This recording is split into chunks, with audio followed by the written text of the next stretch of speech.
கைவிட்டு எடுப்படாத நல்ல பங்கை தெரிந்து கொண்ட மரியாதை போல ஆண்டவரே கர்த்தாவே, ஒவ்வொருவரும் அப்பா இந்த நாளிலே ஆண்டவரே உம்முடைய சமூகத்துல அமர்ந்து நாமத்தை மகிமைப்படுத்தட்டும் ராஜாவே. ஆசீர்வதிக்கிறோம். தொடர்ந்து அப்பா போதகர் எடுத்து பயன்படுத்துங்க ராஜாவே. இந்த கிருபையின் கரத்துக்குள்ள கொடுக்கிறோம். பொறுப்பெடுத்துக்குள்ள வழி எடுத்துடலாம். மீட்பர் இயேசு மூலம் ஜெபிக்கிறோம். ஜீவனுள்ள நல்ல தகப்பனே. ஆமென், ஆமென், ஆமென். Pastor, thank you. Praise the Lord. ஆண்டவராகிய இயேசு கிறிஸ்துவின் வெளியேறப்பெற்ற நாமத்துக்கு மகிமை உண்டாவதாக. அந்த திருநாமத்தினாலே உங்கள் அனைவரையும் நான் வாழ்த்துகிறேன். இந்த வேதவாட வகுப்புக்கு உங்களை அன்போடு கூட வரவேற்கிறேன். பாஸ்டர் ஐயா சொன்னது மாதிரி கர்த்தருடைய சமூகத்திலே அமர்ந்திருப்பது மிகப்பெரிய பாக்கியம், மிகப்பெரிய ஸ்லாக்கியம். திரும்ப திரும்ப சொல்லுகிறேன், உலகத்திலே எந்த விதமான காரியமும், எந்த நபரும் அல்லது எந்த செல்வமும், எந்த ஆசீர்வாதமும் அவருடைய பாதத்திலே அமருகிற அந்த கிருபையான ஸ்லாக்கியத்துக்கு ஈடு இணையே கிடையாது. இதை நீங்கள் புரிந்து கொள்ள வேண்டும். நமக்கும் உங்களுக்கும் எனக்கும் கொடுக்கப்பட்டிருக்கிற கிருபை மகா பெரிய கிருபை. பழைய ஏற்பாட்டு பரிசுத்தவான்களுக்கே இல்லாத ஒரு கிருபை. எலியாவாகட்டும், எலிஷாவாகட்டும், நமக்கு தெரிஞ்ச ஆபிரகாம், தாவீது, சாமுவேல், மோசே, எல்லாத்தையும் விட இயேசுவின் இரத்தத்தினாலே கழுவப்பட்ட இயேசுவின் ஆளுகைக்குள்ளாய் அவருடைய பிள்ளைகள் என்று, தேவனுடைய பிள்ளைகள் என்று அதிகாரம் பெற்ற உங்களுக்கு எனக்கும் கொடுக்கப்பட்டிருக்கிற கிருபை மகா பெரிய கிருபை. வாஞ்சியோடு நாம் தேட வேண்டும். வாஞ்சியோடு அவரை குறித்த வாஞ்சி நம்முடைய உள்ளத்தில் எப்பொழுது இருந்து கொண்டே இருக்க வேண்டும். ஓகே, அதுதான் ஆண்டவர் நம்மிடத்தில் எதிர்பார்க்கிற காரியம். ஒரு பாசம், ஒரு அன்பு, ஒரு பிணைப்பு, அவருடைய ஒரு வாஞ்சை, அவரை நாடி தேடுங்கள். என்னை தேடுங்கள், அப்பொழுது கண்டடைவீர்கள். ஓகே, அவர் சமயமா இருக்கில் அவர் நோக்கி கூப்பிடுங்கள், அவரை கண்டடையத்தக்க சமயத்தில் அவரை தேடுங்கள். அதைத்தான் தேடுங்கள் கண்டடைவீர்கள் சொல்லி நிறுத்திட்டார் ஆண்டவர் இயேசுசாமி மத்தேயு 7:7. ஆனா பழைய ஏற்பாட்டில் தான் யாரை தேட வேண்டும் என்பதை குறித்து தெளிவாக சொல்லிக்கிறார். என்னை தேடுங்கள், அவர் கண்டடையத்தக்க சமயத்தில் அவரை தேடுங்கள். அப்புறம் எரேமியா 29:12-13 வாசிச்சிங்கன்னா, அவரை தேடுகையில் உண்மையான இருதயத்தோடு என்னை தேடினீர்கள், ஆனால் என்னை தேடுகையில் என்னை கண்டுபிடிப்பீர்கள். ஆண்டவர் இயேசு கிறிஸ்து ஓப்பனாக சொல்லாமல் தேடுங்கள் கண்டடைவீர்கள் அப்படின்னார். பழைய ஏற்பாட்டில் தான் அதை குறித்த விளக்கம் நமக்கு கொடுக்கப்பட்டு, அவரை தேடணும். என்ன நோக்கத்துக்காக தேடணும்னா, அவர் கையிலிருந்து கிடைக்கிற ஆசீர்வாதங்களுக்காக அல்லவே அல்ல. அவரை போல மாற வேண்டும். அவரை நமக்குள்ள இன்னுமாய் நம்ம அனுபவிக்க வேண்டும். அவருடைய பிரசன்னத்தை இன்னுமாய் நாம் உணர்ந்து கொள்ள வேண்டும். அவர் நம் மூலமாய் வாழ வேண்டும், நமக்குள்ளே வாழ வேண்டும், நம் மூலமாய் செயலாற்ற வேண்டும். நமக்குள்ளே வாழ வேண்டும், நம் மூலமாய் வாழ வேண்டும். இதுதான் நம்முடைய இருதயத்தின் வாஞ்சியாக, இருதயத்தின் விருப்பமாக இருக்க வேண்டும். எல்லா நேரத்திலையும் அந்த குறிக்கோளோடு தான் இருக்கணும். அதனால தான் தாவீது சொல்றாரு, உலக பிரகாரமான பிரகாரங்களில் செல்லும் மற்ற நாட்களை 1000 நாளை பார்க்கலாம், முத பிரகாரங்களில் தேவனுடைய பிரசன்னத்தில் அமர்ந்திருக்கிற ஒரே நாள் நல்லது. ஆகாமிய கூடாரங்களில் வாசமாயிருப்பதை பார்க்கலாம், என் தேவனுடைய ஆலயத்தின் வாசற்படியில் காத்திருப்பதையே தெரிந்து கொள்ளுவேன்னு சொல்லி சொல்றார் சங்கீதம் 84. அந்த வாஞ்சை தான் நம்மை கிறிஸ்துவின் சாயலாக நம்மை மாற்றும். அவரை தேட தேட அவருடைய முகத்தின் பிரகாசம் நமக்கு மேலே ஒளிக்க ஆரம்பிக்கும், நம்ம மேலே ஜொலிக்க ஆரம்பிக்கும். கர்த்தருடைய மகிமை நம்ம மேலே பிரகாசிக்க, உதிக்க ஆரம்பிக்கும். அவருடைய சாயலாக மாறுவோம். அவர் நம்மில் வாழுவார், அவர் நம் மூலமாய் வாழுவார். அதுதான் இறைவன் ஒரு மனிதனில் வாழ்வது அதிசயம். அதுதான் கிறிஸ்தவம். ஒரு மனிதன் மூலமாக, மனிதனுக்குள்ளே மனிதன் மூலமாக படைத்த இறைவன், அண்ட சராசரங்களையும் படைத்த பரம்பொருள், மகா பெரிய தேவாதி தேவன் தான் படைத்த மனுவுக்குள்ளே, அந்த மனு உருவுக்குள்ளே, ஒரு சாதாரண ஒரு மனிதனுக்குள்ளே வாசம் பண்ணுவது என்பது மகா பெரிய பாக்கியம், நம்மால கிரகிக்க கூடாத ஒரு அதிசயம். It's the greatest privilege that you and me have. Don't take it for granted, please. நீங்கள் சாதாரணமாக நினச்சிக்கவே வேண்டாம். இயேசுவின் ரத்தம் நமக்காக சிந்தப்பட்டது சாதாரண காரியம் அல்லவே அல்ல. இயேசுவின் ரத்தம் நமக்காக, இயேசுவின் சரீரம் நமக்காக பிற்கப்பட்டது. நம்முடைய தேவாதி தேவன் மனு உருவெடுத்து வந்து நமக்காக தன்னுடைய ஜீவனையே கொடுத்தது சாதாரண விஷயம் அல்ல. உங்களுக்கு எனக்காக அந்த ஆழங்களை, அந்த நேசத்தின் ஆழங்களை, அந்த அன்பின் ஆழங்களை, அந்த வல்லமையின் ஆழங்களை நாம் அறிந்து கொள்ள வேண்டும்.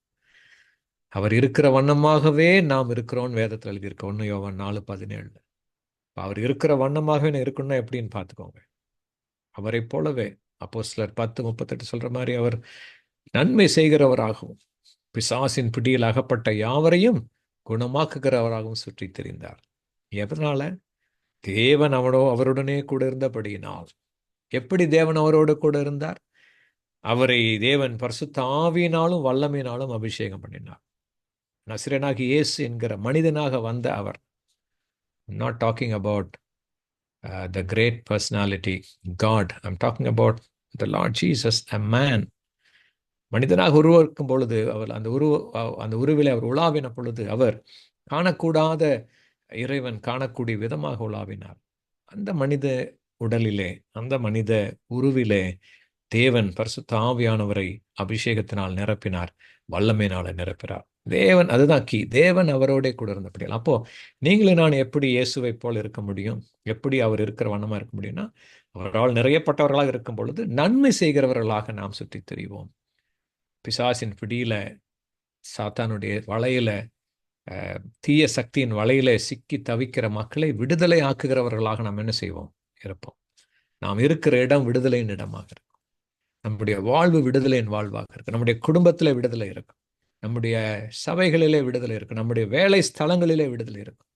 நம்முடைய சகலவற்றிலும் சமாதானமும் விடுதலையும் காணப்படும். சமாதான கர்த்தர் நமக்குள் இருக்கிறார். விடுதலையின் நாயகர் நமக்குள் இருக்கிறார். ராஜாதி ராஜா நமக்குள் இருக்கிறார். ராஜாவின் பிள்ளை நடக்கிற இடத்துல எப்படி இருக்கணும்? அதற்கேற்ற விதமாக அற்புதங்கள் நடந்தே தீர வேண்டும். ஸோ நீங்களும் நானும் அதற்காகத்தான் அழைக்கப்பட்டிருக்கிறோம். பெரிய பாக்கியம். சரியா? இப்போ அதனால தான் அந்த மாறுவதற்கு, அவருடைய சாயலாக மாறுவதை குறித்ததான காரியத்தை தான் நம்ம வேதத்தில் நம்ம வாசிக்கிறோம்.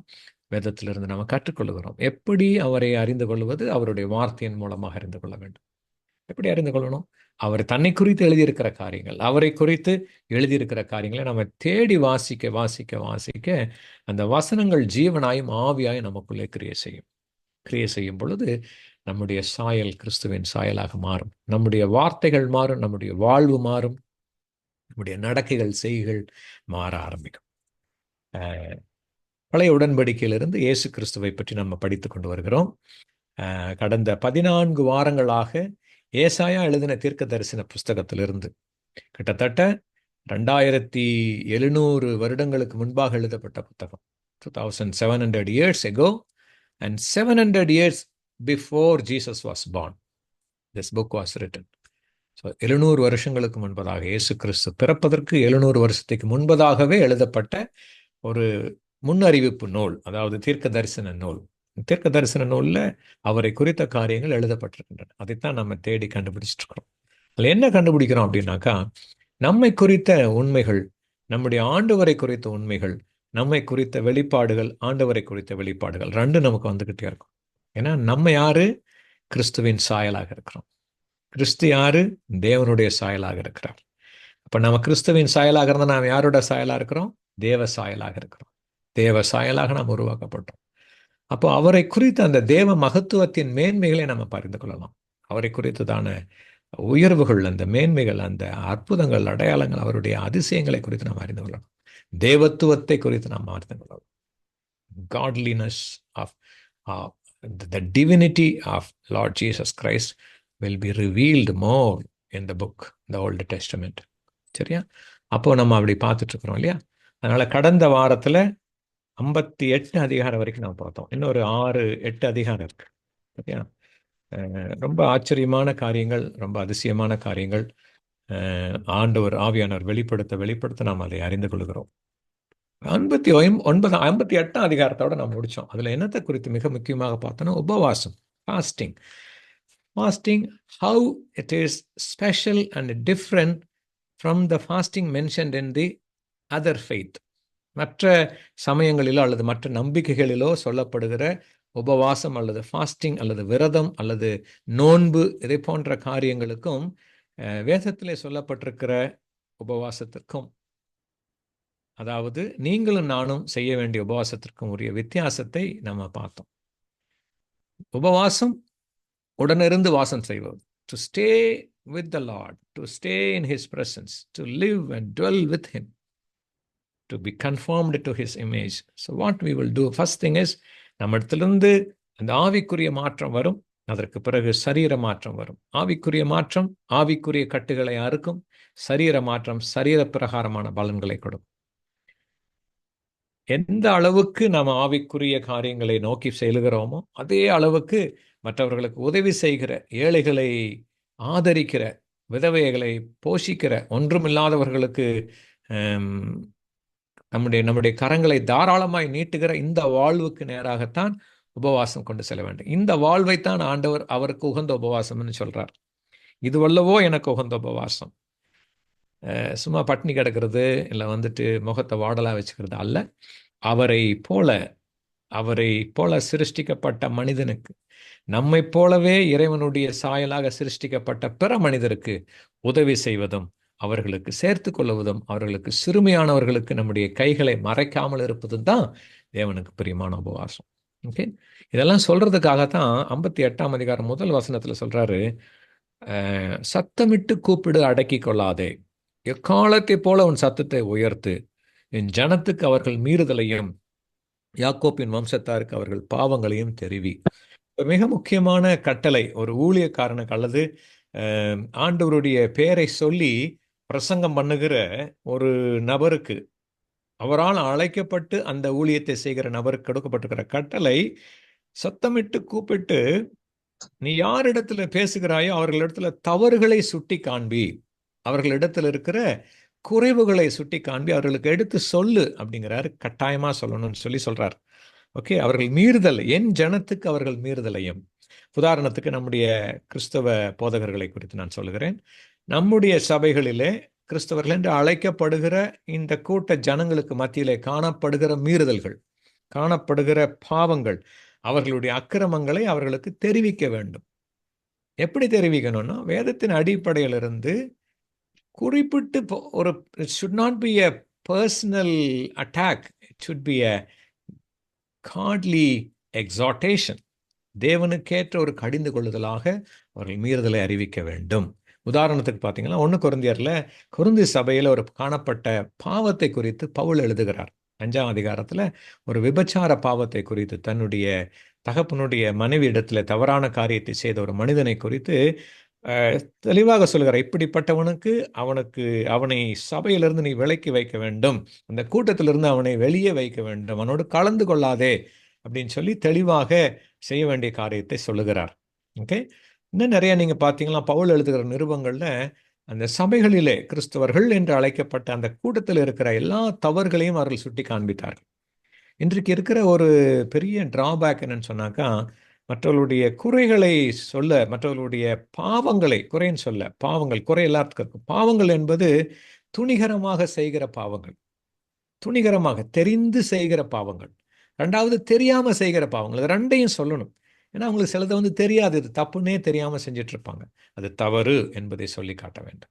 இன்னொன்று தெரிஞ்சு செய்வாங்க, இது துணிகரமாக செய்கிற பாவம், இதை பண்ணக்கூடாது என்று சொல்லி இருக்கும் பொழுது அதை செய்து கொண்டே இருக்க அந்த பாவத்தை நம்ம என்ன பண்ணணும், சத்தமிட்டு கூப்பிட்டு அடக்கி கொள்ளாதே அப்படின்னு சொல்லி. அதுதான் சத்தியத்தை சத்தியத்தின்படி போதிக்கிறவர்கள் வேண்டும் என்று நம்ம விரும்புகிறது. அதுதான் காரியம். ஏன்னா இந்த நாட்களிலே கேட்கிறவர்களும் என்ன பண்றாங்க, செவி துணவுள்ளவர்களாகி தங்களுக்கு உகந்த போதனைகளை தான் கேட்குறாங்க. தங்களுக்கு எது நல்லா இருக்கும், எது நமக்கு சாதகமாக பேசுவார்கள். சமாதானமாக பேசுறது வேற. பிகாஸ் நம்ம சமாதானத்தை கூற அழைக்கப்பட்டவர்கள். நாம் அன்பை பேச வேண்டும், ஆசீர்வாதத்தை பேச வேண்டும், அவருடைய வல்லமையை பேச வேண்டும், அவருடைய விடுதலையை பேச வேண்டும், அவர் தரும் நன்மைகளையும் பேச வேண்டும். தப்பு கிடையாது, அது சொல்லித்தான் ஆகணும். ஆனா சாதகமாக பேசுவது என்பது, நீ பாவம் பண்ணாலும் தப்பு இல்லை, கடவுள் கண்டுக்க மாட்டாரு, இல்லாட்டி அது மாம்ச பலவீனம், அது பாவம் கிடையாது, அது கடவுள் அப்படி பார்க்கறதில்ல, இந்த மாதிரியான சில தவறுதலான போதனைகள். அல்லது நீ கிறிஸ்துவண்டையில வா, நீ அடுத்த வாரமே பணக்காரன் ஆயிடுவ, இல்லை உனக்கு இருக்கிறது எல்லாமே எல்லா பிரச்சனைகளையும் அவர் தீர்த்து வச்சிருவார். இப்படி தான் அநேகர் என்ன பண்றாங்க, தவறான போதனைகளால் கிறிஸ்தவத்துக்கு இழுக்கிறார்கள். அதனால தான் வந்தவங்க யாரும் கிறிஸ்தவத்துக்குள் நிற்க முடியவில்லை. கிறிஸ்தவ மதம் வேறு, கிறிஸ்தவம் வேறு. கிறிஸ்தவம் என்பது வாழ்க்கை முறை. கிறிஸ்தவம் என்பது, Christianity is a life, it is life of Christ. யாருடைய பெயரினாலே நாம் அழைக்கப்படுகிறோமோ அவருடைய வாழ்வு நமக்குள்ளே வாழ்வது. அப்ப அவரை குறித்த காரியங்களை தான் சொல்லணும். அவர் சொன்னதை தான் சொல்லணும். அவர் சொல்லாததை சொல்லக்கூடாது. என் சிலுவையை தன் சிலுவையை எடுத்துக்கொண்டு அனுதினமும் என்னை பின்பற்றி வா அப்படின்னு சொன்னார்னா அதைத்தான் சொல்லிக் கொடுக்கணும். என் வசனத்தை கேட்டு அதன்படி செய்தா மட்டும்தான் நீ கண்மலையின் மேலே கட்டின வீடு, இல்லாட்டினாக்கா மணல் மேலே கட்டின வீடுன்னு சொல்லணும். நீ என்ன வேணாலும் பண்ணிக்கோன்னு ஆண்டவர் சொல்லவே சொல்ல. மரித்தோர் தன் மரித்தோரை அடக்கம் பண்ணட்டு நீ என்னை பின்பற்றி வா. கலப்பையின் மேல் கையை வைத்து பின்னிட்டு பார்க்கிற எவனும் தேவனுடைய ராஜ்யத்துக்கு தகுதியுள்ளவன் அல்ல. அவருடைய ஸ்டாண்டர்டு. என்னை விட தகப்பனையாவது தாயாவது பிள்ளையாவது வீட்டையாவது நிலங்களையாவது சொத்துக்களையாவது சுதந்திரத்தையாவது நேசிக்கிறவன் எவனும் எனக்கு பாத்திரன் அல்ல, எனக்கு சீடனா இருக்க மாட்டான். இதுதான் இயேசு சொன்னது. மாய்மாலக்காரரே என்று சொன்னது இயேசு. மாய்மாலம் பண்ணாதேன்னு சொன்னது இயேசு. உன் வலது கை கொடுப்பது இடது கைக்கு தெரியக்கூடாதுன்னு சொன்னது இயேசு. நீ கொடுக்கறத செல்ஃபி எடுத்துட்டு கொடுன்னு சொல்லவே சொல்லல அவரு. ஜெபம் பண்ணும் பொழுது ரூமுக்குள்ள போய் கதவை போட்டுட்டு ஜெபம் பண்ணு, முகவாடலா இருக்காத. உபவாசம் பண்ணும்போது தலைக்கு எண்ணெய் பூசி கழுவி மோதி கழுவு, ஃப்ரெஷ்ஷா இரு அப்படின்னு சொல்றார். இதுதான் இயேசு கிறிஸ்துவின் போதனை. ஒருவன் 1 மைல் தூரம் பல வந்த பண்ணினா அவனை 2 மைல் தூரம் போ. உனக்கு சட்டையை கேட்கறவனுக்கு அவன் மேல இருக்கிற துண்டையும் சேர்த்து கொடு அப்படிங்கிறார். இதுதான் இயேசு கிறிஸ்து. உனக்கென்று வைத்துக் கொள்ளாதே, பொத்தலான பையிலே போடுகிறவனாக சேமிக்காதே, பரலோகத்திலே பொக்கிஷத்தை சேர்த்து வை. இங்கு நீ ஏழைகளுக்கு கொடுக்கிறது கர்த்தருக்கு கடன் கொடுக்கிறது. இதுதான் இயேசு கிறிஸ்து சொல்லிக் கொடு. இந்த காரியங்களைத்தான் நம்முடைய சபைகளிலே நம்முடைய மக்களுக்கு நம்ம சொல்லிக் கொடுக்க வேண்டும். நம் மக்களுக்கு நாம் முதலாவதாக அதை பின்பற்ற வேண்டும். நாம் பின்பற்றாமல் நாம் சொல்லிக் கொடுக்கிற எந்த காரியத்துக்கும் மதிப்பு கிடையவே கிடையாது. அதனால நம்ம யாரை குறித்து சொல்லுகிறோமோ அவருடைய நாமம் தான் தூஷிக்கப்படும். இயேசு சொல்றாருன்னு சொல்லிட்டு நான் பண்ணலாமுட்டாக்கா அவருடைய நாமம் தூஷிக்கப்படும். என்னுடைய நாமம் தூஷிக்கப்படுறதுக்கு அது வேற விஷயம். அது அது இட் இஸ் வர்த். ஆனா அவருடைய நாமம் தூஷிக்கப்படுவதற்கு அவர் அதற்கு தகுதியானவர் கிடையாது. அவர் பரிசுத்தர், அவர் தேவன், அவர் ராஜா, நமக்காக ஜீவனையே கொடுத்த நம்முடைய ஆண்டவர். அவருடைய நாமம் தூஷிக்கப்படக்கூடாது. இதுதான் நம்முடைய வாஞ்சியாக இருக்க வேண்டும். இப்போ இதை அறிவிக்க வேண்டும், சத்தமிட்டு உயர்த்தி சொல் அப்படின்னு. ஏன்னா அடுத்த அதிகாரத்துல பார்த்தீங்கன்னா அதைத்தான் சொல்றார். இப்போ நான் வர்றதுக்கான காரணம் அதுதான். 59ஆம் அதிகாரத்துல மெயினாக சொல்லப்படுகிற காரியம் என்னவென்றால், சபைக்குள்ளே கர்த்தருடைய பிள்ளைகளுக்குள்ளே காணப்படுகிற பாவங்களும் குறைவுகளும் கர்த்தருக்கு பிடிக்காத காரியங்களை குறித்து எழுதப்பட்டிருக்கு. இதை நீங்க வாசிச்சு வரும்போது நல்லாவே தெரியும். எங்கள் தேவனை விட்டு நாங்கள் பின்வாங்கி போனோம், எங்கள் கர்த்தருக்கு விரோதமாக நாங்கள் துரோகம் பண்ணணும்னு சொல்லிட்டு இதே ஜனங்கள் தான் பின்னாடி புலம்புறாங்க. என்ன நடந்துச்சு? என் ஆண்டவர் எங்களை விட்டு விட்டார்.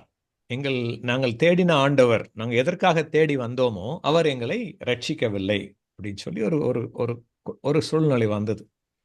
நம்முடைய வாழ்விலும் வரும். நிறைய முறை நம்ம கேள்வி கேட்போம், ஏன் நான் ஆண்டவர் எனக்கு இப்படி செய்யணும்? நான் அவருக்காக எல்லாவற்றையும் விட்டேனே, அவரை நான் ஏற்றுக்கொண்டேனே, அவருடைய பிள்ளையாய் மாறினேனே, என்னுடைய உலகத்தை நான் வெறுத்து அவரை நான் நேசித்தேனே, எனக்கு ஏன் இப்படி வந்தது? ஒரு காரணத்தை மாத்திரம் இந்த பாடத்தில் நாம் பார்க்க போறோம். நிறைய காரணம் இருக்கு. ஒரே ஒரு காரணம், அவர் கேட்கக்கூடாதபடி, நம்முடைய ஜெபத்தை கேட்கக்கூடாதபடி அவருடைய செவி என்ன ஆகல? டெஃப் ஆகல. அவரை ரட்சிக்க கூடாதபடிக்கு, நம்மை ரட்சிக்க கூடாதபடிக்கு அவருடைய கை குறுகி போகவும் இல்லை. ஒரு காரணம், நமக்கு நம்முடைய ஜெபத்துக்கு பதில் கிடைக்காததற்கும், நம்முடைய ஜெபத்துக்கு நம்முடைய எதிர்பார்ப்புகளுக்கு நடக்காமல் இருப்பதற்கான ஒரு காரணம். நான் ஸ்பெசிஃபிக்காக ஒரு காரணம் சொல்ல, நிறைய காரணம் இருக்கு. அப்போ அது ஒரு காரணம் பாவம். நமக்கும் கடவுளுக்கும் இடையே நிற்கிற பாவம். அவர் உங்கள் அக்கிரமங்களே உங்களுக்கும் உங்கள் தேவனுக்கும் நடுவாக பிரிவினை உண்டாக்கு. 2வது வசனம் போடுமா? உங்கள் அக்கிரமங்களே, நம்முடைய அக்கிரமங்கள் தான், நம்முடைய பாவங்கள் தான் என்ன ஆகுது? It forms a barrier between God and us. நமக்கும் நம்முடைய தேவனுக்கும் நடுவாக பேரியர் கிரியேட் பண்றது என்ன? நம்முடைய அக்கிரமங்கள் தான். அவர் நமக்கு செவி கொடாதபடி அவருடைய முகத்தை மறைக்கிறது. அவர் முகத்தை திருப்புறதே இல்லை. நம்மளே என்ன பண்றோம்? செவுறு வச்சு கட்டிக்கிறோம். பண்ணி அக்கிரமெல்லாம் பண்ணி என்ன பண்றோம்? செவுறு வச்சு கட்டி அவர் நம்மை பார்க்க கூடாதபடி அவருடைய முகத்தை நமக்கு என்ன பண்ணிடுறோம்? நம்மளே மறைச்சுக்கிறோம். ஓகே, அதான் சொல்றாரு. ஏன்னா உங்கள் கைகள் என்னவா இருக்கான்? கைகள் ரத்தத்தினாலும் உங்கள் விரல்கள் அக்கிரமத்தாலும் கரைபட்டிருக்கிறது. உங்கள் உதடுகள் பொய்யை பேசுகிறது. உங்கள் நாவு நியாயக்கேட்டை வசனிக்கிறது. Your sins have been so open, filled with blood. Your hands are filled with blood, defiled with blood, and your fingers with iniquity. Your lips are speaking lies, spoken lies. Your tongue hath muttered perverseness. அடுத்தது பாருங்க. நீதியை தேடுறது இல்ல, சத்தியத்தின்படி யாரும் வழக்காடுறதில்ல. பொய் வழக்குகள் தான் ஜாஸ்தி இருக்கு. பொய் கூட்டங்கள் தான் ஜாஸ்தியா இருக்கு. பொய்களுக்காக தான் அதிகமா இருக்கு. ஆனால் நீதியை தேடுகிறவன் இல்லை, சத்தியத்தின்படி வழக்காடுகிறவன் இல்லை. அதுக்கு பதிலா என்ன பண்றாங்க? மாயையை நம்பி அபத்தமானதை பேசுகிறாங்க. தீமையை கற்பந்தரித்து அக்கிரமத்தை பெறுகிறார்கள். இது மற்றவர்களை குறித்து சொல்லுவதை விட ஆண்டவருடைய பிள்ளைகள் என்று அழைக்கப்படுவர்களுக்கு தான் இந்த அதிகாரமா எழுதியிருக்கு. சரியா? இஸ்ரவேல் புத்திரருக்கு தான் எழுதியிருக்கு. உங்களுக்கு எனக்கு நம்ம எடுத்துக்கொள்ள வேண்டும் என்றால் உங்களுக்கு எனக்கு எழுதப்பட்ட வார்த்தைகள் தான். கட்டுவிரியனின் முட்டைகளை அடகாத்து சிலந்தியின் நெசவுகளை நெய்கிறார்கள். விரியன் பாம்பு புறப்படும். அவருடைய கிரியைகள் அக்கிரம கிரியைகள், கொடுமையான செய்கை அவர்கள் கைகளில் இருக்கிறது. இதுதான் நடக்குது. இன்னைக்கு வரைக்கும் இதுதான் நடந்துட்டு இருக்கு. கொடுமை கொடுமை, தீவினைகள், அக்கிரமங்கள், பாவங்கள் அப்படின்னு சொல்லிட்டு. கால்கள் பொல்லாப்பு செய்ய ஓடுகிறது. குற்றமில்லாத ரத்தத்தை சிந்த தீவிரிக்கிறது. அவர்கள் நினைவுகள் அக்கிரம நினைவுகள். நான் 6வது 7வது வசனம் வந்துட்டேன். பால் கடிப்பும் அழிவும் அவர்கள் வழிகள் இருக்கிறது. சமாதானத்தை தேடுறதே இல்லை. சமாதான வழிகளை அவர்கள் என்ன பண்றதே இல்லை, அறியவே அடியறது இல்லை. நடைகளில் நியாயம் இல்லை. தங்கள் பாதைகளை தாங்களே கோணலாக்கி கொண்டார்கள். அவைகளில் நடக்கிற ஒருவனும் சமாதானத்தை அறியான். துன்மார்க்கனுக்கு சமாதானம் இல்லை என்று என் தேவன் சொல்லுகிறார். ஏசாயா 57:21 என்ன சொல்றாங்க? இவங்க சமாதான வழியை விட்டு தங்கள் வழிகளை தாங்களே கோணலாக்கி கொண்டார்கள். They made their own paths crooked. யார் எப்படி பண்ணுவான்? பண்ணிட்டு இருக்கிறோம். அதில் எழுதியிருக்கு.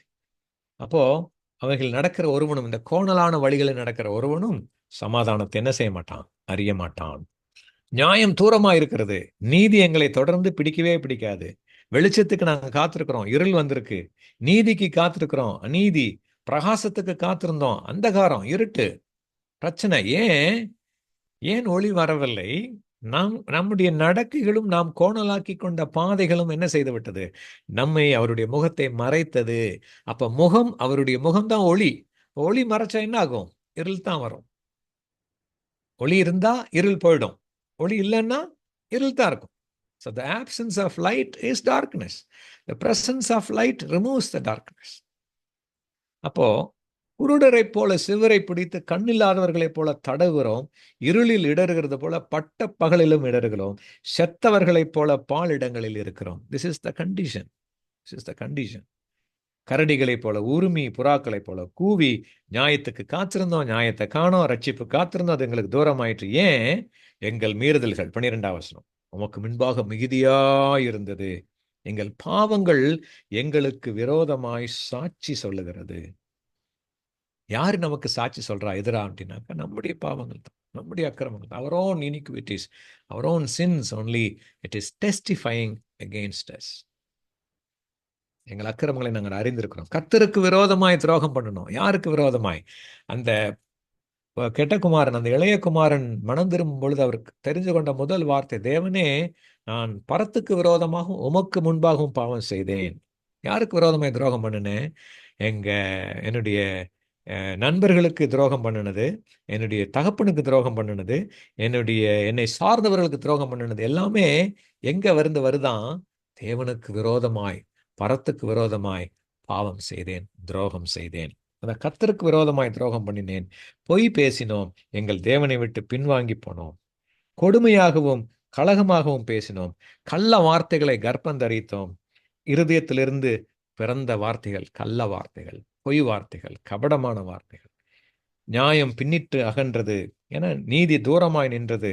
சத்தியம் வீதியிலே இடறி யதார்த்தம் வந்து சேராமற் போயிற்று. அப்போ இந்த சூழ்நிலை ஏற்படும் பொழுது, நம்முடைய ஆண்டவருடைய பிள்ளைகளுக்கு மத்தியிலே இந்த சூழ்நிலை ஏற்படும் பொழுது, முதலாவது யார் ரியாக்ட் பண்றா தெரியுமா?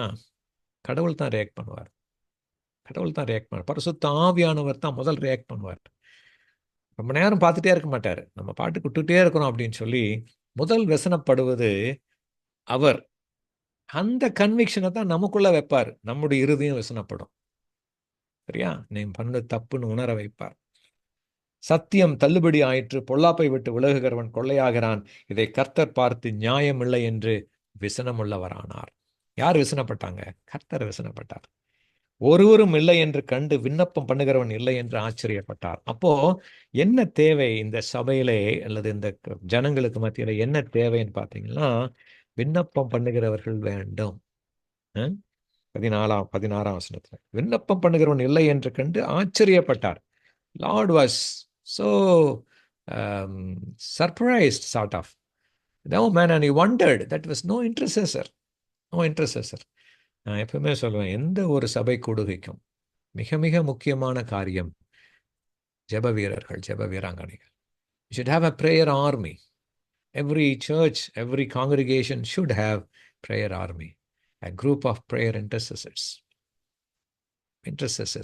என்ன பண்ணுகிற இல்லை என்று கண்டு, ஆனால் அவருடைய புயமே அவருக்கு ரட்சிப்பாகி அவருடைய நீதியை அவரை தாங்குகிறது. அவர் நீதியை மார்க்கவசமாக அணித்து, இந்த அடுத்த 17ஆம் வசனத்தை பார்த்தீங்கன்னா நமக்கு கொஞ்சம் ஃபெமிலியரான வசனமா இருக்கும். உங்களுக்கு நான் சொல்றேன் பாருங்க.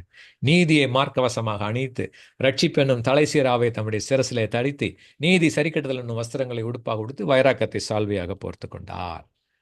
இந்த தான் அவருடைய பிள்ளைகளாகிய உங்களுக்கும் எனக்கும் இந்த பாவத்துக்கும் இந்த பொல்லாப்புக்கும் விரோதமாக போராடுகிற போராட்டத்துக்காக நமக்கு கொடுக்கப்பட்டிருக்கிற ஆயுதங்கள். அதுக்கு தான் சர்வாயுத வர்க்கம்னு பேர். The whole armour of God. எபேசியர் 6ஆம் அதிகாரத்தில் 12ஆம் வசனத்திலிருந்து வாசிச்சிங்கன்னா அந்த தேவனுடைய சர்வாயுத வர்க்கத்தை குறித்து இருக்கும். ரட்சிப்பு என்னும் தலைசீரா, சத்தியம் என்னும் மார்க்கச்சை, ரட்சிப்பு என்னும் அந்த இடுப்பில் கட்டுற நீதி என்னும் மார்க்கச்சை, சத்தியம் என்னும் அரைக்கட்டு, அப்புறம் நீதி பாதரட்சை, சமாதானத்தின் சுவிசேஷத்துக்குரிய பாதரட்சை, அப்புறம் விசுவாசம் என்னும் கேடயம், கர்த்தருடைய வசனமாகிய ஆவியின் பட்டயம் சொல்லி நமக்கு கொடுக்கப்பட்டிருக்கிற அந்த இது ஆண்டவர் தான் போடுறார் ஃபர்ஸ்ட். சரியா? அவர் தான் போடுறார். அவர் போட்டு தான் in fact he is the one who is wearing that. Okay, to be precise on the deeper meaning. ஏன்னா actually you and me in the spiritual realm, you are clothed by Christ. Clothed by Christ. இல்லையா? புதிய மனிதனை தரித்து கொண்டோம், கிறிஸ்துவை தரித்து கொண்டோம். ரோமர் 13:14, கலாத்தியர் 3:27, எபேசியர் 4:24 அதெல்லாம் சொல்ற மாதிரி புதிய மனிதனை தரித்து கொண்டிருக்கிறோம். கொலோசியர் 3:10 எல்லாம் சொல்ற மாதிரி. இப்போ தரித்து கொள்ளுதல் இங்க என்ன சொல்லுது? தேவனுடைய சர்வாயுத வர்க்கத்தை தரித்து கொள்ளுங்கள். எபேசியர் 6:12. அப்போ கிறிஸ்துவை தரித்து கொண்டவர்கள் தேவனுடைய சர்வாயுத வர்க்கத்தை நம்ம தரித்து கொள்ளுங்கள். ஸோ நீதி என்னும் தேவனுடைய சர்வாயுத வர்க்கத்தை தரித்து கொள்ளுங்கள். ஏனெனில் மாம்சத்தோடும் இரத்தத்தோடும் அல்ல, துரைத்தனங்களோடும் அதிகாரங்களோடும் அந்தகார லோகாதிபதிகளோடும் வானமண்டலங்களில் பொல்லாத ஆவிகளின் சேனைகளோடும் நமக்கு போராட்டம் உண்டு. We wrestle not against flesh and blood. Always. We don't have a enemy, human enemies at all. அதைத்தான் ஆண்டவர் சொன்னார். ஒருத்தன் அரைஞ்சான்னா திரும்ப காட்டு அப்படின்னு சொன்னது காரணம் அவன் கிடையாது. நம்முடைய எதிரி மனிதன் அல்ல, மனிதர்கள் அல்லவே அல்ல.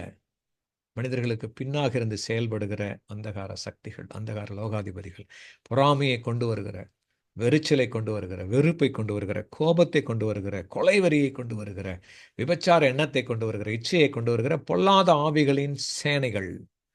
இந்த சேனைகளோட என்னதான் இருக்கு? என்னவா இருக்கான்? நமக்கு போராட்டம். இந்த போராட்டத்துக்கு தான் ஆண்டவர் வந்துட்டு அவர் எதற்கு அந்த வைராக்கத்தை சால்வியாக போர்த்து கொண்டாருன்னு பார்த்தீங்கன்னா, ஏசாயா 59:17 இந்த அவர்களுக்குள்ளே காணப்பட்ட அந்த பாவமான காரியங்களை பார்த்து விசனமுள்ளவரானார்.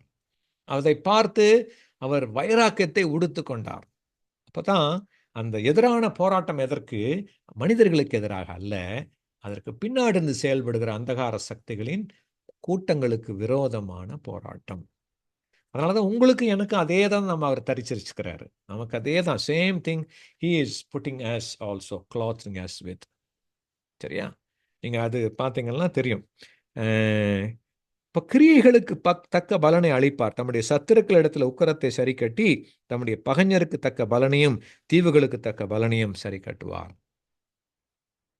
Actually the fight is not between God and Satan. God and evil கிடையவே கிடையாது. Evil is no match for God. The fight is between human and the evil. மனிதர்களுக்கும் பொல்லாப்புக்கும் நடுவுல தான் போராட்டம். இதுல மனிதனுக்கு துணை நிற்பதற்காக ஆண்டவர் நம்முடைய பக்கத்துல இருக்கிறார். அவருடைய ஆவியானவர் நம்மோடு கூட இருக்கிறார். அவருடைய பிரசனம் நமக்கு கொடுத்திருக்கிறார். அவருடைய வல்லமை, அவருடைய சைவாத வர்க்கம், அவருடைய சகலத்தை நமக்கு கொடுத்திருக்கிறார். so that அந்த சக்திகளை நாம் மேற்கொள்ளும்படியாக, பாவத்தை மேற்கொள்ளும்படியாக, இந்த மீறுதல்களை, இந்த அக்கிரமங்களை மேற்கொள்ளும்படியாக அவர் என்ன பண்றாரு? உக்கிரத்தை சரி கட்டுவார். அதனாலதான் பிசாசுக்கு எதிர்த்து நில்லுங்கள், அப்பொழுது அவனை விட்டு உங்களை விட்டு ஓடிப்பாவான்னு சொல்றதான் காரணம்.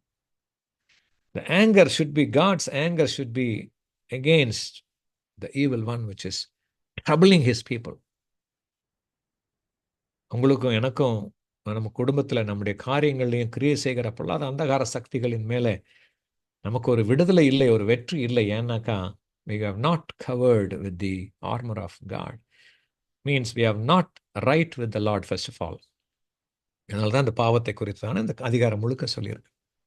So once you reconcile with God, ஆண்டவரிடத்துல அறிக்கையிட்டு, பாவத்தை அறிக்கையிட்டு அவரோடு ஒப்புரவான பிறகு இந்த சர்வாயுத வர்க்கம் நமக்கு தரிக்கப்படுகிறது.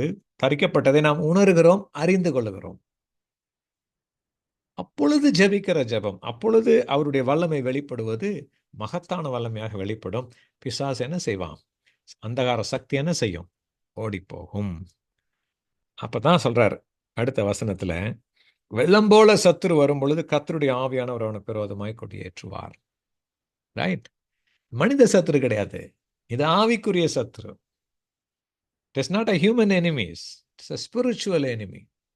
The Spirit of the Lord shall raise a banner against the evil one. Evil one is no match for God, no match at all. The same thing should come to you when you know who you are in Christ. Evil one is no match for you as long as you stay inside the Lord. As long as you stay in Christ, evil one is a no match for you. Outside Christ, I don't know. Outside Christ, you don't have any safety. Nothing. The enemy will tear you in pieces in seconds. Only as long as you are inside the Lord, in the Lord, clothed with the Lord. மகிமையின் நம்பிக்கையாக அவர் நமக்குள் இருக்கும் பொழுது, நாம் அவரை தரித்து கொண்டிருக்கும் பொழுது, தரித்ததை நாம் உறுதிப்படுத்தி, அதை அறிந்தவர்களாக, அதை உணர்ந்தவர்களாக நாம் செயல்படும் பொழுது, அவர் நமக்கு உடையாக, அவர் நமக்கு தரித்தலாக, நமக்கு நம்மை மூடிக்கொண்டிருக்கிறவராக அவர் இருக்கும் பொழுது, நம்மை பார்க்கிற சத்துரு நம்மை பார்ப்பதில்லை, நம் தரித்து கொண்டிருக்கிற கிறிஸ்துவை பார்த்து ஓடி போகிறான். இதுதான் அர்த்தம்.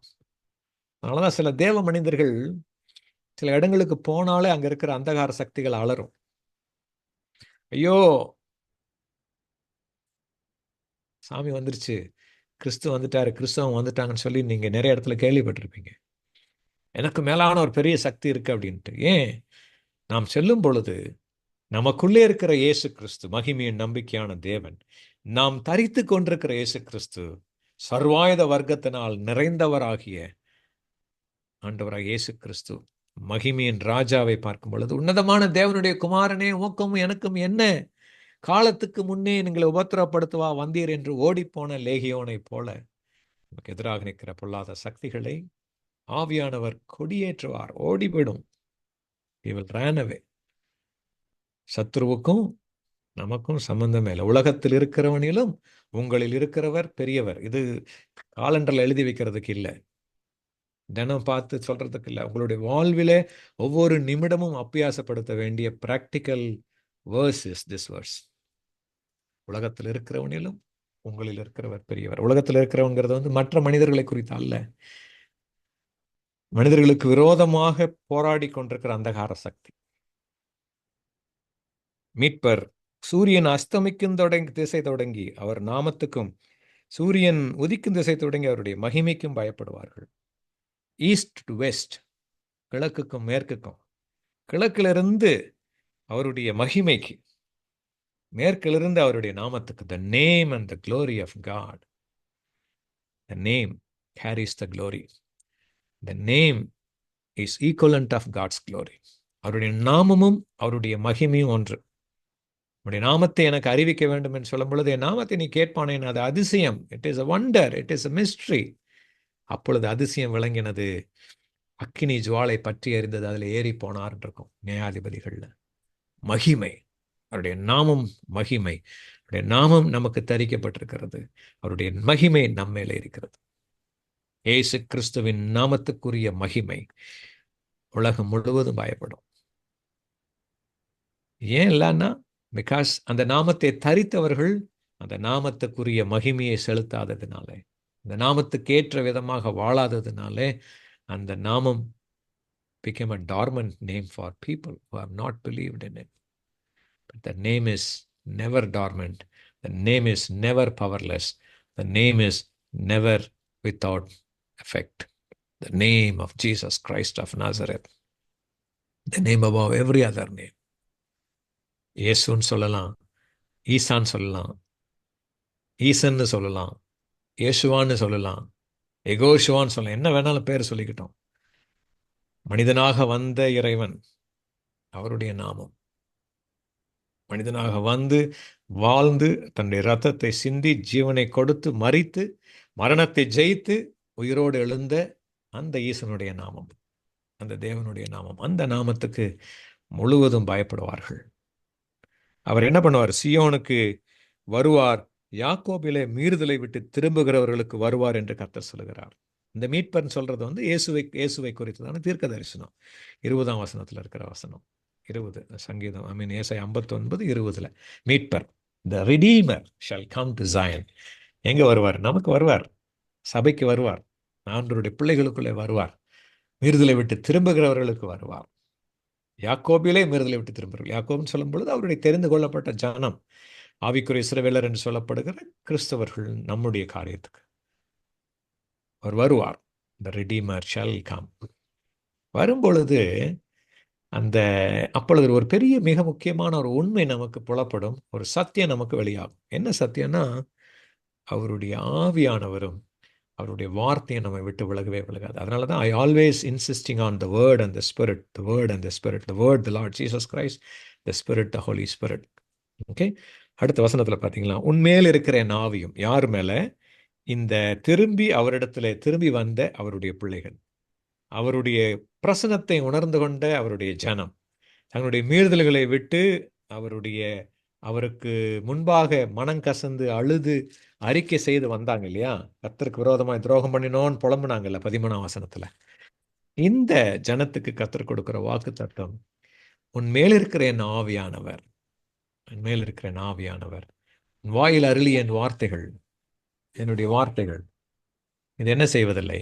என்றென்றைக்கும் உன் வாயிலிருந்தும் நீங்குவதில்லை, உன் சந்ததியின் வாயிலிருந்தும் நீங்குவதில்லை, உன் சந்ததியின் வாயிலிருந்தும் நீங்குவதில்லை என்று கர்த்தர் சொல்லுகிறார். He makes a covenant again. Whenever you come to close to the Lord, He makes a covenant, or He refreshes a covenant, or He renews a covenant. எப்பவுமே whenever you get close to Him, அது ஒரு ஆசீர்வாதமாக வெளிப்படும், அது ஒரு வாக்குத்தத்தமாக வெளிப்படும், அது ஒரு என்ன சொல்றது, ஒரு ஸ்டேட்மெண்டாக வெளிப்படும். அது எல்லாமே covenant, part of the covenant தான்.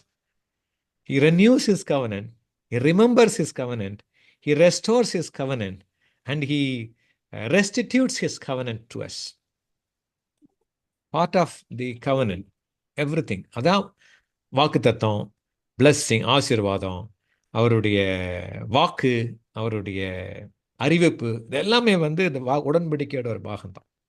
சொல்றார், உன் மேல் இருக்கிற என் ஆவியும் உன் வாயிலே நான் அருளிய என் வார்த்தைகளும் உன்னை விட்டும் உன் சந்ததியின் வாயை விட்டு நீங்குவதே இல்லை, இது அவர்களோடு இருக்கும் என் உடன்படிக்கை என்று கர்த்தர் சொல்கிறார். யாரோடு?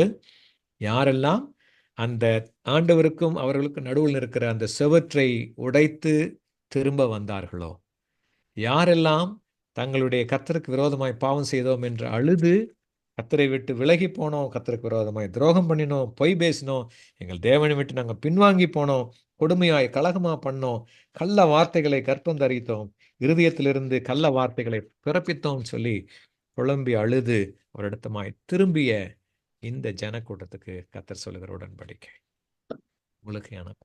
Always He renews His covenant whenever you turn back from our wicked ways. நம்ம இருக்கிற அந்த பாவத்தை விட்டு திரும்பும் பொழுது, This is happening to us as a practically I'm telling. Just because you are born again, you are not totally immune to sin. Your spirit man is immune to sin, but your flesh is still, you are in the flesh, and your soul or your personality is not totally submissive to the spirit. That's the problem. அது உங்களுக்கு பழைய கிளாஸ்லாம் நான் சொல்லி கொடுத்துருப்பேன். How the conflict between the soul and the flesh happens. How the conflict between the spirit and the flesh happens. This is what it is. So this conflict வர்றது எப்படின்னாக்கா, நம்ம சரீரத்தில் இருக்கிற வரைக்கும் சரீரத்தின் காரியங்கள், மாம்சத்தின் காரியங்கள் மேற்கொள்ளும். உங்கள் பர்சனாலிட்டி, உங்கள் ஆத்மான்னு சொல்லக்கூடிய உங்களுடைய எண்ணங்கள், உங்களுடைய சுயசித்தம், உங்களுடைய உணர்வுகள் எல்லாமே எதை பின்தொடர்ந்து போகிறதோ அது ஜெயிக்கும். உங்களுடைய ஆவி, மறுரூபமாக்கப்பட்ட ஆவி மனிதன், மறுபடியும் பிறந்த ஆவி மனிதன், பரிசுத்த ஆவியானவர் வாசம் செய்யும் ஆவி மனிதன். இந்த ஆவி மனிதனோடு கூட நம்முடைய the soul, your person, what you are, சாயும் பொழுது சரீரம் என்ன செய்யும்? மாம்சம் கீழாக்கப்படும். It will be submissive. Whereas உங்களுடைய எண்ணங்களும், உங்களுடைய இச்சைகளும், உணர்வுகளும், உங்களுடைய சுய சித்தமும் மாம்சத்தை நாடி போகும் பொழுது ஆவி மனிதனை கண்டுக்காம விட்டாக்கா, ஆவி மனிதன் will become weak, this flesh will become strong. So we have to be careful how you have to be constantly, consciously breaking the barriers of sin between you and God. நான் சொல்ல வரேன். Between you and God. You have to consciously break. அறிக்கை செய்யணும். தெரியாமல் செய்த பாவங்களை அறிக்கை செய்ய வேண்டும். தினந்தோறும். Before you go to bed, go with a clear consciousness. Go with a washed consciousness. Go with a washed reassurance. Okay? அவரோட உடன்படிக்கை என்ன பண்ணுவார்? Renew பண்ணுவார். Okay? So this is the theme of this 59. What is happening? So that God is hiding his face is our own iniquities. நம்முடைய பாவங்கள், நம்முடைய அக்கிரமங்கள். அதை நீக்குவதற்காக அவர் உதவி செய்கிறார். அவர் வசனப்படுகிறார். அவர் தான் முதல், he takes the first step. He takes the first initiation. So then he stands with us to remove the opposing enemy. He stands with us to fight the opposing enemy. For that, நமக்கு கொடுக்கப்பட்டிருக்கிற two greatest thing is the word of God and the spirit of God. Then அடுத்தது பார்த்தீங்கன்னா, இந்த ஆசீர்வதிக்கப்பட்ட வாழ்வு எப்படி வருதுன்னு பார்த்தீங்கன்னா, கர்த்தருடைய மகிமைக்கு பயப்படுவார்கள் இருக்கும். அதே மகிமை 19ஆம் வசனத்தில் கர்த்தருடைய மகிமைக்கு பயப்படுவார்கள் இருக்கும். அதே மகிமை என்ன பண்ணுவார்? அவருடைய மகிமையை நம்ம மேலே வைப்பார். நம்ம மேலே, சபை மேலே, ஆண்டவருடைய பிள்ளைகள் மேலே, உங்கள் மேலே, என் மேலே வைப்பார். எழும்பி பிரகாசி, உன் ஒளி வந்தது, கர்த்தருடைய மகிமை உன்மேலே உதித்தது. அங்கே அந்தகாரம், குருடரை போல இருட்டில் தடவிட்டு இருந்தோம், சுவத்தை தடவிட்டு இருந்தோம், எங்கே போகிறதுன்னு தெரியல, கன்ஃபியூஷனில் தடவணும். ஏன்னா இருள். ஏன் இருள்? ஒளியை மறைத்து விட்டோம். அப்போ அந்த ஒளியை மறைக்கிற அந்த அந்தகார கிரியைகளை, அந்த அந்தகார தடைகளை நீக்கி போடும் பொழுது மீண்டுமாக ஒளி நம்ம மேலே பிரகாசிக்கும். அதான் எழும்பி பிரகாசி. Rise up, no more you are in the darkness. Already the barrier has removed, your light has come already. கர்த்தருடைய மகிமை உண்மையில் உதித்தது. அஸ்தமிக்கும் திசையிலிருந்து, சூரியன் அஸ்தமிக்கும் திசையிலிருந்து, சூரியன் உதிக்கும் திசையிலிருந்து வந்த அந்த மகிமை உண்மையில் உதித்தது. Still, the darkness is covering the earth. Still, the gross darkness covering the people. Still, முழுக்க இருளில் தான் இருக்கு. உலகம் முழுக்க இருளையும் அந்தகாரத்தில் தான் இருக்கு.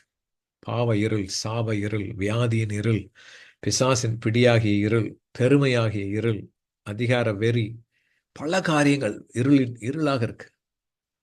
ஆனாலும் எங்க வெளிச்சம் வரும்?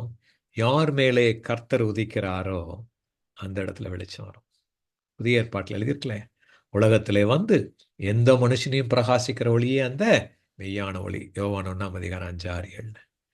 எந்த மனுஷனையும் பிரகாசிக்கிற ஒளியே அந்த மெய்யான ஒளி. யோவான் 9:5 சொல்றாரு, நான் உலகத்துக்கு ஒளியா இருக்கிறேன். நான் உலகத்துக்கு ஒளியா இருக்கிறேன். இதை சொன்னவர் தான் இன்னொரு பெரிய ஸ்டேட்மெண்ட் விட்டாரு. மத்தேயு 5 14 16 நீங்கள் உலகத்துக்கு வெளிச்சமா இருக்கிறீர்கள் அப்படின்ட்டு. யாரு? அவரை சுமந்தவர்கள், அவரை தரித்து கொண்டவர்கள், அவருடைய அவருடைய சாயலாக இருக்கிற நீங்களும் நானும் உலகத்துக்கு வெளிச்சமா இருக்கிறோம். இருள், உலகம் முழுக்க இருள் மூடி இருந்தாலும் நம்மேலே கர்த்தர் உதிக்கும் பொழுது, கர்த்தருடைய மகிமை நம்மேலே காணப்படும் பொழுது வெளிச்சம் உண்டாகும்.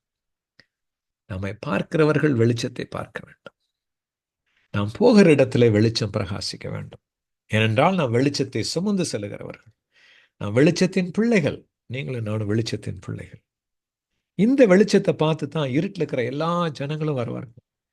உன் ஒளியினிடத்துக்கு, வெளிச்சத்தின் இடத்துக்கு ஜாதிகளும், ஒளிக்கிறவன் ஒளியினிடத்துக்கு ராஜாக்கள் நடந்தவர். The nations and the kings. Bible டிரான்ஸ்லேஷன்ல ஜாதின்னு இருக்கும் பொழுது it doesn't mention about the caste system. It speaks about the nations. The people groups, ஜன கூட்டங்கள் வருவாங்க அப்படின்ட்டு. ஏகமாய் கூடி வருவாங்க.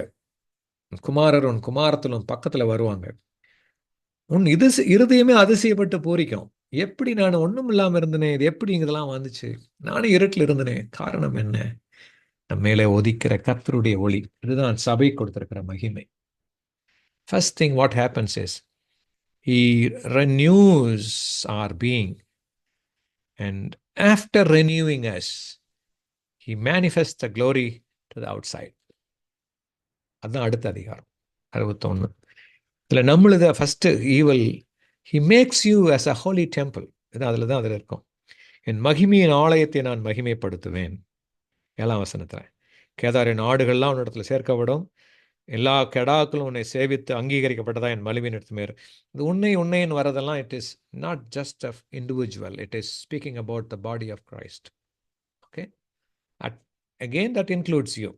You are part of it, we are part of it. But the general thing is people will come towards the body of Christ. அந்த பாடி of Christ வந்து இப்போ கிறிஸ்துவை பிரதிபலிக்கிறதாக இல்லாமல் வந்து ஒளியிழந்து கிடக்கிறதுனால தான் எந்த ஜனங்களும் வரதே இல்லை. ஆலயங்கள் வெறுமையாய் கிடக்கிறதுக்கான காரணம் இதுதான். ஆலயங்கள் கிளப் ஹவுசஸ் ஆகவும், வேறு ஆராதனை இடங்களாகவும், வேறு பல காரியங்களுக்காகவும் செய்யப்படுகிறது இந்த காரணத்தினால. மகிமையின் ஆலயம் மகிமைப்படுத்தப்படவில்லை. வெளிச்சத்தை காண்பிக்க வேண்டிய நாம் இன்னும் இருளில் இருக்கிறோம். வெளிச்சம் வந்துச்சுன்னா இருள் போயிடும், இருள் போச்சுன்னா வெளிச்சம் வரும், வெளிச்சம் நிறைய நிறைய மகிமை வரும். When the light increases, it becomes glorious. கொஞ்சம் லைட்டு தான் நம்மளால பார்க்க முடியும். நான் சொல்றது உங்களுக்கு புரியும் நினைக்கிறேன். A dim light, no issues. நம்ம ஸ்ட்ரெயின் பண்ணணும்.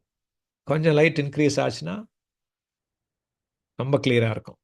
லைட் இன்க்ரீஸ் ஆக ஆக we will not be able to see the light like a sun, உதாரணத்துக்கு. Same thing with the glory of God. When it is increasing, the light increasing, the light will become the glory. You cannot look at the glory. You cannot look at the light of God. That should be our aim, our goal, to be transformed into that light, into the glory of God. கர்த்தர் தான் விரும்புகிறார். மகிமையை உதிக்க செய்வார். என் மகிமையின் ஆலயத்தை மகிமைப்படுத்துவேன். ஆலயம் என்பது நீங்களும் நானும் தான். அவர் வாசம் செய்யும் ஆலயம். நீங்களே தேவனுடைய ஆலயமாக இருக்கிறீர்கள் என்றும் பரிசுத்த ஆவி உங்களில் வாசமாக இருக்கிற என்று அறியாதிருக்கிறீர்களா? 1 கொரிந்தியர் 3:16. நீங்கள் உங்களுடையவர்கள் அல்லவென்றும் நீங்கள் தேவனாலே பெற்றும் உங்களிலே தங்கியும் இருக்கிற பரிசுத்த ஆவியினுடைய ஆலயம் என்று நீங்கள் அறியாதிருக்கிறீர்களா? 1 கொரிந்தியர் 6:19-20. ஸோ நீங்கள் தான் மகிமையின் ஆலயம். As an individual and as a body of Christ, we as a church, as the body of Christ, we are the temple of glory. மகிமையின் ஆலயம். இப்போ நம்ம கூடி இருக்கிற இடம், நம்ம கூடி ஆராதிக்கிற இடம் மகிமையின் ஆலயமாக இருக்க வேண்டும்.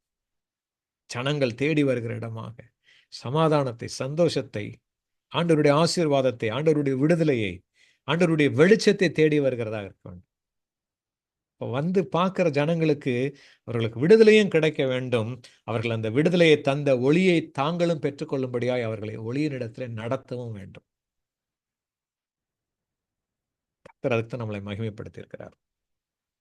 தீவுகள் எனக்கு காத்திருக்கும், அவர் உன்னை மகிமைப்படுத்தினார் என்று உன் பிள்ளைகளையும் அவர்களோடே கூட அவர்கள் பொன்னையும் வெள்ளியும் கர்த்தருடைய நாமத்துக்கென்றும் இஸ்ரவேலின் பரிசுத்திற்கென்றும் கொண்டு வர தர்ஷீஷின் கப்பல்களும் ஏற்கனவே எனக்கு காத்திருக்கும். Everything which the enemy has stolen from the body of Christ will be restored. பழைய ஏற்பாடு அதுதான் நிழல். எவ்ரிதிங். உதாரணம், டேவிட் தான் இழந்த எல்லாவற்றையும் ரெண்டத்தனையாய் திரும்ப பெற்றுக்கொண்டான். யோபு இழந்தது எல்லாவற்றையும் ரெண்டத்தனையாய் திரும்ப பெற்றுக்கொண்டான். இன்னைக்கு கூட the body of Christ, கர்த்தருடைய ஆலயமாகிய நீங்களும் நானும் திருச்சபையாகிய இழந்தவைகளை, சத்துரு பிடுங்கிக் கொண்டவைகளை 2 மடங்காக ஆண்டவர் நமக்கு திரும்பி கொடுப்பார். திரும்ப வரும். உலக பிரகாரமான ஆசீர்வாதமானாலும், ஆவிக்குரிய ஆசீர்வாதமானாலும், உங்கள் ஆன்மாவுக்குரிய ஆசீர்வாதமானாலும், உங்களுடைய சரீர பிரகாரமான ஆசீர்வாதம் எதுவாக இருந்தாலும் சத்ருவினால் அபகரிக்கப்பட்டவைகள் திரும்ப கொடுக்கப்படும். அந்நிய புத்திரர் உன் மதில்களை கட்டி அவர்கள் ராஜாக்கள் உன்னை சேவிப்பார்கள். கடுங்கோபத்தினால் உன்னை அடித்தேன், ஆனாலும் என் கிருபையினால் உனக்கு இறங்கினேன். உங்களுக்கு எனக்கு பார்த்து சொல்ற வார்த்தை, சபைக்கு சொல்லுகிற வார்த்தை. உன் வாசல்கள் இரவும் பகலும் எப்பொழுதும் திறந்திருக்கும், பூட்டப்படாமல் திறந்திருக்கும். This is how the body of Christ is receptive of people who are coming. தேடி வருகிறவர்களை, கர்த்தரை தேடி வருகிறவர்களை. அவங்க டைரக்டா ஆண்டவரை தேடி வரக்குன்னு தெரியாது. வெளிச்சத்தை தேடி வருவாங்க. இருளில் இருக்கிற ஜனங்கள் வெளிச்சத்தை தேடி, அந்த வெளிச்சத்தை காண்பிக்க வேண்டும். அந்த வெளிச்சம் யார் என்பதையும் காண்பிக்க வேண்டும். உன்னை சேவிக்காத ஜாதியும் ராஜ்யம் அழியும், இந்த ஜாதிகள் நிச்சயமாய் பாழாகும்.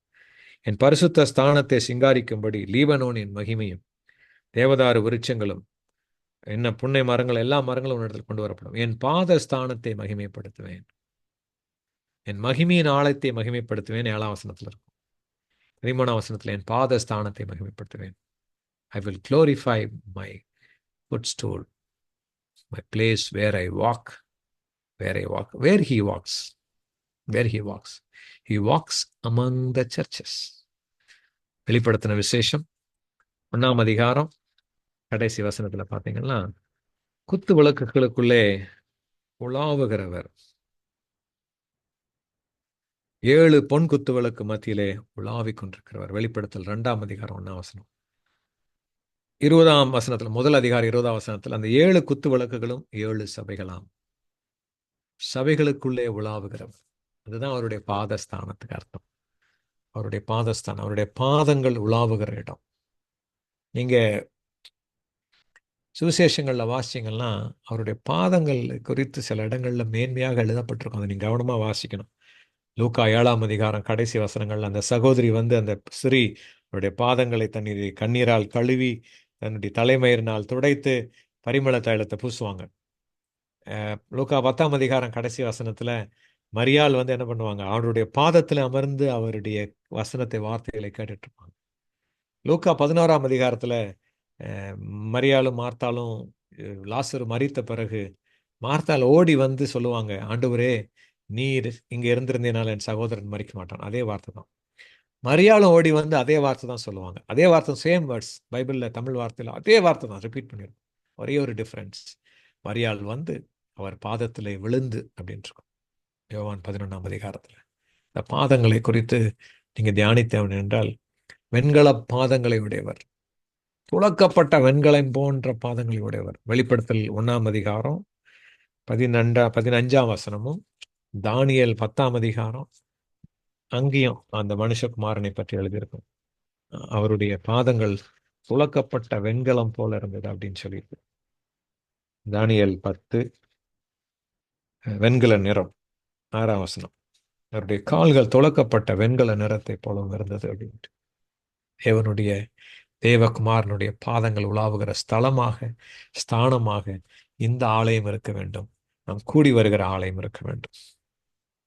நீ கர்த்தருடைய நகரம் என்று சொல்வார்கள், பரிசுத்தரின் சியோன் என்று சொல்வார்கள். பரிசுத்தரின் சியோன் என்று சொல்வார்கள். We are called as the city of God. A church, a body of Christ is a city of God. It is called the Zion of the Holy One of Israel. Holy ones Zion. Zion means அவங்களத்துல அந்த இடத்துல இருக்கிற ஒரு பெரிய ஒரு அடைக்கல பட்டணம், ஒரு ஒரு ஃபோர்ட்டிஃபைடு சிட்டி, மலை, சியோன் மலை. அதே மாதிரி தான் சபை என்பது அவருடைய பாதஸ்தலம், பாதஸ்தானம், பரிசுத்தரின் நகரம், பரிசுத்தரின் சியோன், கர்த்தருடைய நகரம் என்று நீங்களும் நானும் பெயர் பெறுவோம். நீங்களும் நானும் இருக்கிற கர்த்தருடைய சரீரம் பெயர் பெறும். எப்படி இருந்தோம்? நெகிழப்பட்டதும் ஒருவரும் கடந்து நடவாததுமாய் இருந்தோம். ஆனாலும் நம்மை நித்திய மாட்சிமையாகவும் தலைமுறை தலைமுறையாக இருக்க மகிழ்ச்சியாகவும் வைப்பார். ஒளியாக வச்சாரு, மகிமையாக வச்சாரு. இப்ப எப்படியா வைக்கிறாரு? மகிழ்ச்சியாக வைக்கிறார், மாட்சிமையாக வைக்கிறார். முதல் வசனத்துல ஒளி, அடுத்தது மகிமை, அடுத்தது இப்பொழுது மாட்சிமை, நித்திய மாட்சிமை, எவர்லாஸ்டிங் எக்ஸலன்சி, இட்டர்னல் எக்ஸலன்சி. பயங்கரமான வார்த்தை அது ஆக்சுவலா. Eternal excellency, joy of many generation. Eternal excellency, தலைமுறை தலைமுறையாருக்கு மகிழ்ச்சியாக வைப்பார். கர்த்தராகிய நான் இரட்சகர் என்றும் யாக்கோபின் வல்லவர் உன் மீட்பர் என்றும் அறிந்து கொள்வாய். So he will make everything double and restored and completely restituted. உன் கண்காணிகளை சமாதானம் உள்ளவர்களும் உன் தண்டற்காரரை நீதி உள்ளவர்களும் ஆக்குவேன். 17ஆம் வசனத்தில் தண்டற்காரரை நீதி உள்ளவர்களாக்குவேன், கண்காணிகளை சமாதானம் உள்ள. கண்காணிகள் யாரு? எல்டர்ஸ், பிஷப்ஸ், சோ கால் பிஷப்ஸ்னாக்கா எல்டர்ஸ், ஷெப்பர்ட்ஸ். அதில் சீனியர் ஷெப்பர்டு கண்காணி. புதிய ஏற்பாட்டில் வாசிச்சிங்களா, நிருபங்களில் வாசிச்சிங்களா, இங்கிலீஷில் அந்த பிஷப்னு போட்டிருக்கோம். நம்ம இப்போ பார்க்குற அல்லது நம்ம இப்போ நினச்சிட்ருக்கிற அல்லது நம்ம இப்போ நடைமுறையில் இருக்கிற அந்த பிஷப்க்கு இதுக்கு சம்மந்தம் இல்லை, சரியா? அது organisational hierarchy. What we see in the churches is organisational hierarchy. Actually, in the body of Christ, God made shepherds. The shepherds are called as overseers. Overseers, they are the elders. They are the அவர்கள் என்ன பண்ணுவாங்க? ஒவ்வொரு சபைக்கும் அவங்க இருந்தாங்க. அப்போஸ்தலர்கள் அவர்களை ஏற்படுத்தி வைத்தார்கள். ஸோ அது டிஃப்ரெண்ட் ஹையரார்கி. ஓல்டு ஆதி திருச்சபையில் இருந்த ஹையரார்கி வேற, இப்போ இருக்கிற ஹையரார்கி வேற. ஸோ கண்காணிகள் என்று சொல்லப்படும் பொழுது நம்முடைய போதகர்கள் அல்லது நம்முடைய மேய்ப்பர்கள், நம்முடைய ஓவர்சியர்கள், நம்மை மேற்பார்வை செய்கிறவர்கள் எப்படி இருப்பாங்களாம்? சமாதானம் உள்ளவர்களாக்குவேன். தண்டற்காரருக்கு என்ன போட்டிருக்கு? யார்? எக்ஸாக்டர்ஸ். உங்களுக்கு இருக்கிற எக்ஸாக்டர்ஸ், உங்களுக்கு இருக்கிற நீதி செய்கிறவர்கள். ஓகே, அவர்களை நீதி உள்ளவர்களாக்குவேன். I will make them as righteousness. கொடுமை உன் தேசத்திலும் அழிவும் நாசமும் எல்லைகளிலும் கேட்கப்பட மாட்டாது. This is a promise. ஏசாயா 54 இதே ப்ராமிஸ் இருக்கு. அதே தான் சொன்னார் இல்லையா? நீதியினால் சிறப்பட்டு இருப்பாய், பயமில்லாதிருப்பாய், திகிலுக்கு தூரமாவாய், அது உன்னை அணுகுவதில்லை. You will be far from the terror and that will not come. இங்கே அதே தான். கொடுமை உன் தேசத்தில் கேட்கப்பட மாட்டாது. Violence shall no more be heard in the land. Wasting and destruction shall not be heard in their borders. Because you will have a salvation as your boundary, as your wall, and praise as your gate. Where the walls are salvation, where the gates are praise, there shall be no violence and there shall be no wasting and destruction. உங்களுடைய ரட்சிப்பே உங்களுக்கு மதிலாக இருக்கும் என்றால், கர்த்தருடைய ரட்சிப்பு உங்களுக்கு மதிலாக இருக்கும் என்றால், கர்த்தருடைய துதிக்கிற துதி உங்களுடைய வாசலாக இருக்கும் என்றால், இந்த வாசலுக்குள்ளே, இந்த நகரத்துக்குள்ளே, இந்த கண்டெய்ன்மெண்ட்டுக்குள்ள அழிவும் நாசமும் கேட்கப்பட மாட்டாது. இந்த இடத்துல சூரியன் உனக்கு வெளிச்சமாயிராமலும், சந்திரன் தன் வெளிச்சத்தினால் உனக்கு பிரகாசியாமலும், கர்த்தரே உனக்கு நித்திய வெளிச்சமும் உன் தேவனே உனக்கு மகிமையுமாயிருப்பார். இது spiritual meaning as well as the physical meaning. The Lord will be your light. There shall be no destruction. There shall be no violence. The Lord will be amidst of your family. The Lord will be amidst of your compound. The Lord will be amidst of your gathering. Because your gates are praise. You enter the gates with praise and his courts with thanksgiving. அவருடைய வாசல்களை துதியோடு, அவர் பிரகாரங்களில் புகழ்ச்சியோடு பிரவேசிக்கிறோம். இந்த துதியினாலே நிறையப்பட்ட அந்த கட்டிடத்துக்குள்ளே, அந்த மதிலுக்குள்ளே, ரட்சிப்பாகிய மதிலுக்குள்ளே நாசமும் அழிவும் இல்லை. இது அங்க ராக்காலமும் இராது. வெளிப்படுத்தல் 22 4ஆம் வசனத்துல 5ஆம் வசனத்துல சூரியனுடைய வெளிச்சமும் விளக்கும் அவர்களுக்கு வேண்டுவதில்லை. கர்த்தரே அவர்கள் மேலே பிரகாசிப்பார். அவரே அவருக்கு நித்திய வெளிச்சமாயிருப்பார். நித்திய வெளிச்சமாயிருப்பார். 22ஆம் அதிகாரம் வெளிப்படுத்தல் 22:5 இதை பற்றி எழுதியிருக்கோம். உன் சூரியன் இனி அஸ்தமிப்பதில்லை, ஏனென்றால் the Lord will be your next verse 5ஆம் வசனம். The Lord will be your light. He will be your lamp. His word will be your lamp. உன் துக்க நாட்கள் முடிந்து போகும். இதைத்தான் அந்த வெளிப்படத்துல சொல்றார். அவர்கள் இனி கண்ணீரும் இல்லை, அவர்களுக்கு சாபமும் இல்லை, அங்கே அழுகையும் இல்லை, கண்ணீர் யாவையும் தேவன் துடைப்பார். வெளிப்படுத்தல் 21 4ஆம் வசனத்துல மரணமும் இல்லை, துக்கமும் இல்லை, அலறுதலும் இல்லை, வருத்தமும் இல்லை, முந்தின எல்லாவும் என்ன செய்தன? அழிந்து போயின. இதுதான் நிறைவேறுதல். இந்த இடத்துல வாக்குத்தத்தமாக கொடுக்கப்பட்ட காரியம், ஏசாயா 60:20 வாக்குத்தத்தமாக கொடுக்கப்பட்ட காரியம் ஆவிக்குரிய வாழ்க்கையில நிறைவேறுவது நிச்சயம். நிஜமாகவே ஒரு நாளிலே அவரோடு கூட இருக்கிற அந்த நாளிலே அது என்னவா மாறுமா? கண்ணீர் இல்லாத, கவலை இல்லாத, வருத்தம் இல்லாத, வேதனை இல்லாத, வலி இல்லாத, மரணம் இல்லாத, துக்கம் இல்லாத ஒரு வாழ்வாக மாறிப்போகும். முந்தினவைகள் அழிந்து போன வாழ்வாக மாறிப்போகும். உன் ஜனங்கள் யாவரும் நீதிமான்களும், என்றைக்கும் பூமியை சுதந்திரிக்கும் குடிகளும், நான் நட்ட கிளைகளும், நான் மகிமைப்படும்படியாக என் கரங்களின் கிரியைகளும் ஆயிருப்பார்கள். What a blessing, what a blessing, wonderful blessing. All the people of God, all the children of God who are part of this glorious grace, being part of the body of Christ. மணவாளனுடைய மணவாட்டியாக இருக்கக்கூடிய இந்த சபையாகிய கிறிஸ்துவின் சரீரத்தை சார்ந்தவர்கள் நீதிமான்கள், என்றைக்கும் பூமியை சுதந்திரிக்கும் குடிகள், அவர் நட்ட கிளைகள். ஆக்சுவல் பிரான்ச் இயேசு கிறிஸ்துவை குறித்ததான பெயர். அவர் நாமம் கிளை எண்ணப்பட்டவர் அப்படின்ட்டு இருக்கும் சகரியால 4ஆம் அதிகாரத்தில். நான் நட்ட கிளைகள், அவருடைய பிள்ளைகளும் கிளைகள் தான். Okay, we are the branches. நமக்கு பிரான்ச்சஸ்னு பெயர் கொடுத்துட்டாரு. நான் திராட்சை செடி, நீங்கள் கொடிகள். I am the vine, you are the branches. So அவர் நட்ட கிளைகளும், branch of my planting, the work of my hands, that I may be glorified. That is the key. The final key, the final goal of everything what you are and what you have is God should be glorified in us. God should be glorified through us. That should be our aim.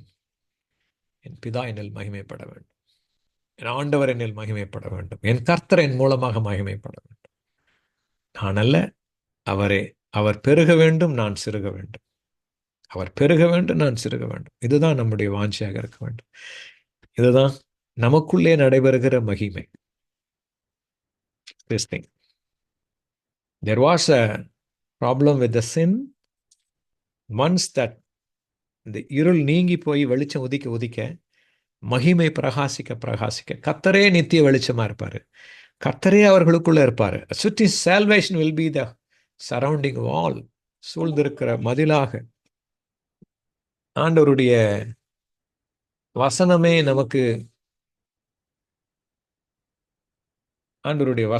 நமக்கு உணவாக, ஆண்டவரே நமக்கு வெளிச்சமாக, ஆண்டவரே நமக்கு விளக்காக, துக்க நாட்களே இல்லாத ஒரு வாழ்வை நமக்கு கற்றுத் தருவார். முதலாவது நம்முடைய ஆவிக்குரிய வாழ்க்கையில் அது வரும். சூழ்நிலைகள் என்ன வந்தாலும் சூழ்நிலையை தாண்டி ஒரு சமாதானம் நம்முடைய உள்ளத்தில் இருக்கும்.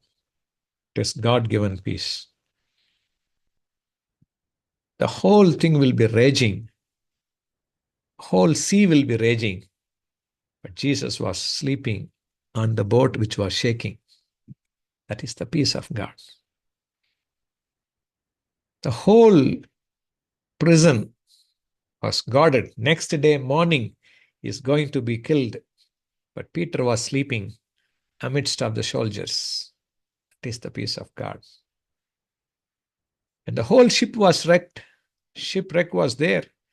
Paul was quiet and he was eating food. That is the peace of God. How?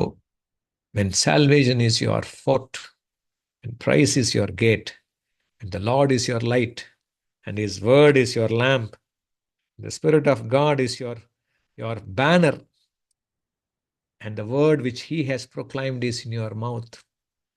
The Spirit of Him is upon us. You will be a blessing. This is what He changes inside you and me, the body of Christ.